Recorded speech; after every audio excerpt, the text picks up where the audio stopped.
بسم الله الرحمن الرحيم الله ولي الذين آمنوا يخرجهم من الظلمات إلى النور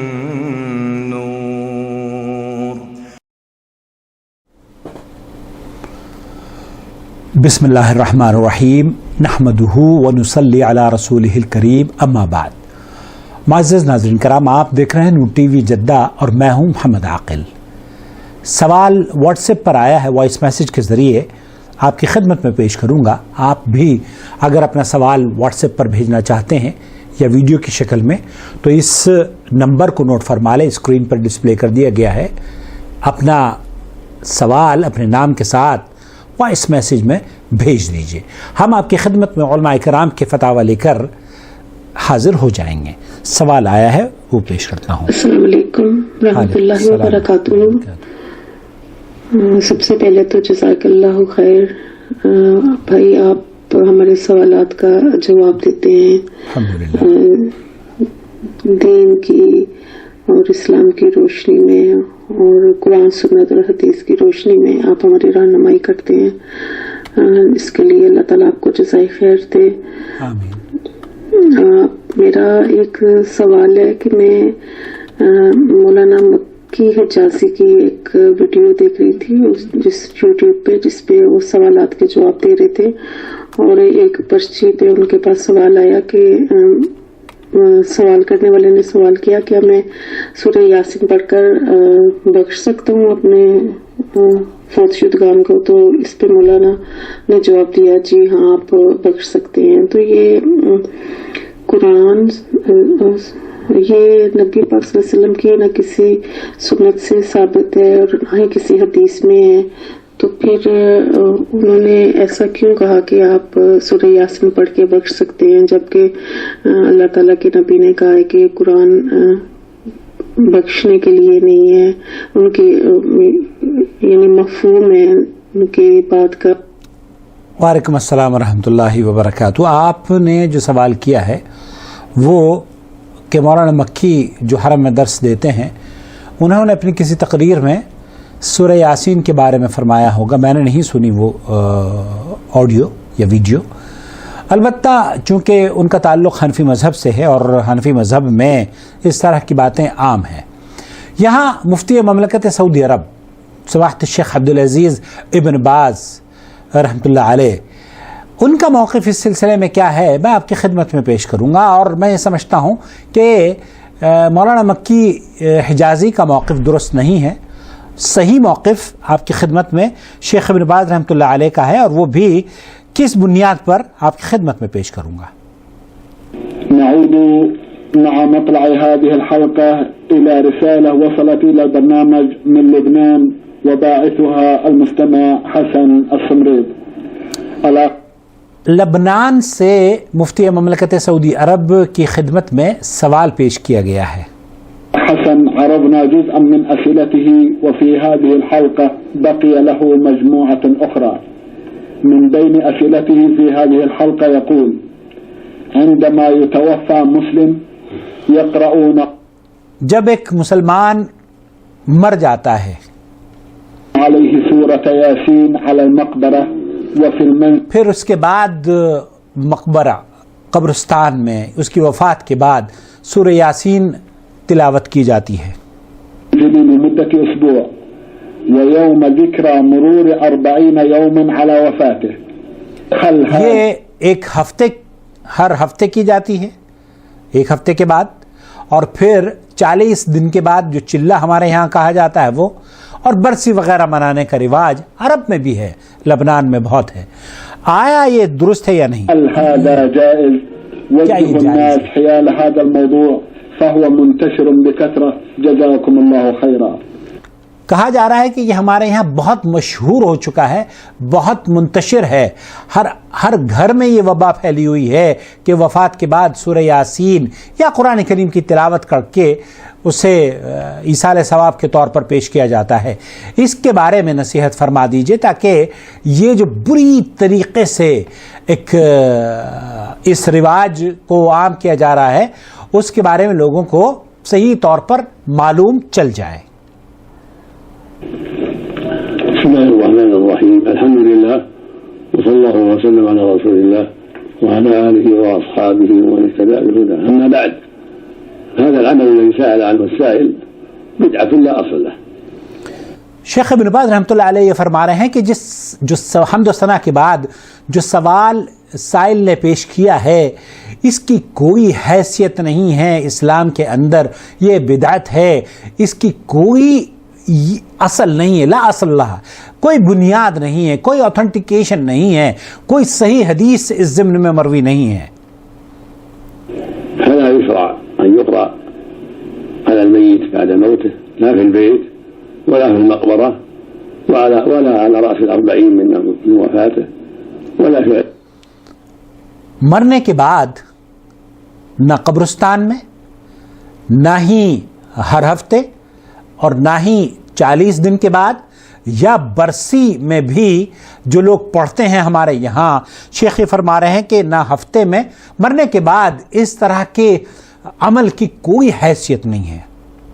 ذلك بهذا القصد من هذه من البدع التي أحدثها الناس. یہ وہ بدعتیں ہیں جو لوگوں نے اپنے آپ پیدا کر لی ہیں. وإنما المشروع أن يقرأ عنده حين الاحتضار قبل أن يموت إذا كان محتضرا. سورہ یاسین کا پڑھنا احادیث میں جو شیخ فرما رہے ہیں کہ اگر آپ سورہ یاسین جب وقت نزاع یا اس کو کہتے ہیں کہ جب جان نکل رہی ہوتی ہے نا، تو نزع کی کیفیت ہوتی ہے ایک شخص کی، اس وقت سورہ یاسین کے پڑھنے کی بات کی جا سکتی ہے. محتضرا شرع أن يقرأ عنده، وإذا قرأ عنده سورة ياسين فذلك حسن، لأن ورد فيها بعض الأحاديث اقرأوا موتاكم ياسين وإن كان في سنته كلام لكن لا بأس.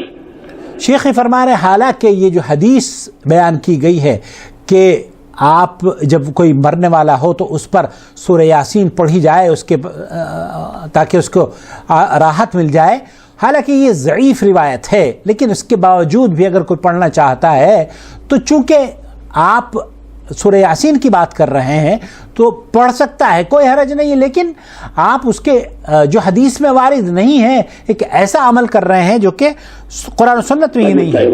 قد يستفيد من هذا قبل أن يموت كما قال صلى الله عليه وسلم لقنوا موتاكم لا إله إلا الله. يلقن وقال ہو سکتا ہے کہ وہ آپ کی اس قرآن کریم کی تلاوت سے اللہ کی طرف رجوع کر لے اور وہ توبہ اور استغفار اور اس کے منہ پر کلمہ طیبہ آ جائے. اور اللہ کے رسول صلی اللہ علیہ وسلم نے فرمایا کہ لقنوا موتاکم، اللہ کے رسول صلی اللہ علیہ وسلم نے فرمایا کہ اقرؤوا علی موتاکم یاسین وان کان فی سندہ کلام. اور پھر اللہ کے رسول صلی اللہ علیہ وسلم نے فرمایا لقنوا موتاکم لا الہ الا اللہ.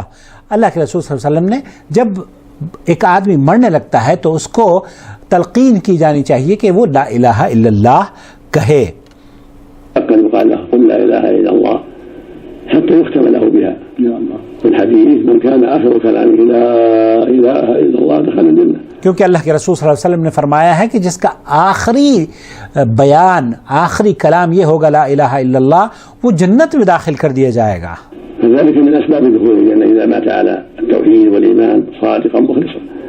شیخ فرما رہے ہیں کہ ایک آدمی اگر توحید پر مر گیا اور وہ لا الہ الا اللہ کا اقرار کرتے ہوئے مرا، اسے موت آئی، تو اس بات اللہ کے رسول صلی اللہ علیہ وسلم کی حدیث کے مطابق وہ جنت میں داخل ہوگا. لیکن یہ جو روایت ہمارے یہاں ہے کہ 40واں منایا جاتا ہے اور نبی کریم صلی اللہ علیہ وسلم کے حدیث میں اس کا کوئی ثبوت نہیں ملتا. اسی طریقے سے ہر ہفتے سورہ یاسین پڑھنا، اس کا بھی نبی کریم صلی اللہ علیہ وسلم نے کوئی حدیث اس ضمن میں وارد نہیں ہے. اور اسی طریقے سے برسی منانا، ہر سال جب بھی وفات کا دن آتا ہے تو اسے باقاعدہ طور پر تہوار کی طریقے سے منایا جاتا ہے، اس کی بھی کوئی حیثیت نہیں ہے. تو خلاصہ کلام یہ ہے کہ وفات کے بعد سورہ یاسین پڑھ کر ایصال ثواب کے لیے بھیجنا، قرآن کریم کی تلاوت کر کے ایصال کے ثواب کے لیے بھیجنا،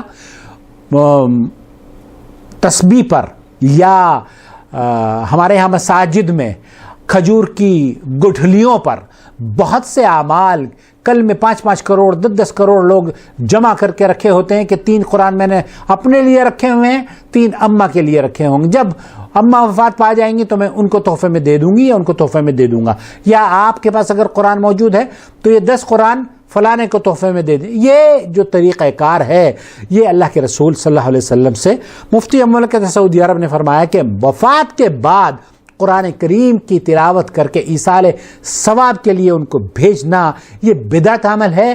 سورہ یاسین یا کسی بھی صورت کو پڑھ کر یہ تصور کرنا کہ اللہ رب العالمین اس کا ثواب ان کو پہنچا دے گا، دوستوں بھائیوں اور بہنوں اس کے لیے دلیل کی ضرورت ہے. اور قرآن اور حدیث میں کوئی دلیل نہیں ملتی کہ اللہ کے رسول صلی اللہ علیہ وسلم سے یہ ثابت ہو یا صحابہ نے قرآن کریم پڑھ کر کسی کے لیے بخشا ہو یا بخشوایا ہو. آج میں فیس بک پر لائیو تھا تو ایک صاحب نے بتایا کہ مدرسے کے بچے بھی قرآن خوانیوں میں حصہ لینے کے لیے مدارس سے گھروں میں بھیجے جاتے ہیں. اللہ کے واسطے ایسا نہ کریں، کیوں کہ قرآن کریم میں اللہ تعالیٰ فرماتا ہے تعاونوا علی البر والتقوی، خیر اور بھلائی اور ثواب کے جو کام ہیں ان میں تعاون کرنا چاہیے. ولا تعاونوا علی الاسم والعدوان، جو شر اور فتنے اور گناہ کے کام ہیں ان میں کسی طرح کا تعاون نہیں کرنا چاہیے. تو مدارس کو بھی ایسے بچوں کو نہیں بھیجنا چاہیے قرآن خوانی کے لیے. اور یہ قرآن خوانی یا ایصال ثواب یا نبی کریم صلی اللہ علیہ وسلم کی احادیث مبارکہ میں اس طرح کی کوئی بھی دلیل موجود نہیں ہے کہ آپ علیہ الصلوۃ والسلام نے اپنے کسی قریبی رشتہ دار کی یا صحابہ کی یا صحابیات کی قرآن کریم پڑھ کر ان کو بخشا ہو. ام المومنین حضرت خدیجہ رضی اللہ تعالی عنہا کا انتقال ہوا، وہ چہیتی بیوی، آپ علیہ الصلوۃ والسلام کی حیات طیبہ میں ان کا انتقال ہوا اور آپ زندہ کئی برسوں رہے ان کے انتقال کے بعد مدینہ منورہ میں بھی. تو آپ علیہ الصلوۃ والسلام نے ایک بھی روایت ایسی موجود نہیں ہے کہ خدیجہ رضی اللہ تعالی عنہا کو آپ علیہ الصلوۃ والسلام نے فاتحہ، قل یا نماز 2 رکعت یا اس طرح کی جو چیزیں ہمارے یہاں بنائی ہوئی ہیں ان کا کوئی ثبوت نہیں ہے. کبھی نہ نبی نے بھیجی، نہ ابو بکر، عمر اور عثمان اور علی نے بھیجی.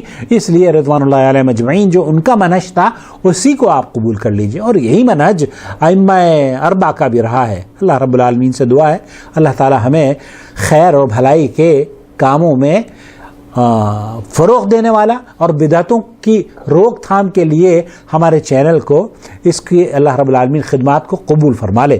آمین یا رب العالمین. السلام علیکم ورحمۃ اللہ وبرکاتہ. اللہ ولی الذین آمنوا یخرجهم من الظلمات إلى النور والذین كفروا أولياؤهم الطاغوت يخرجونهم من النور إلى الظلمات أولئك أصحاب النار هم فيها خالدون.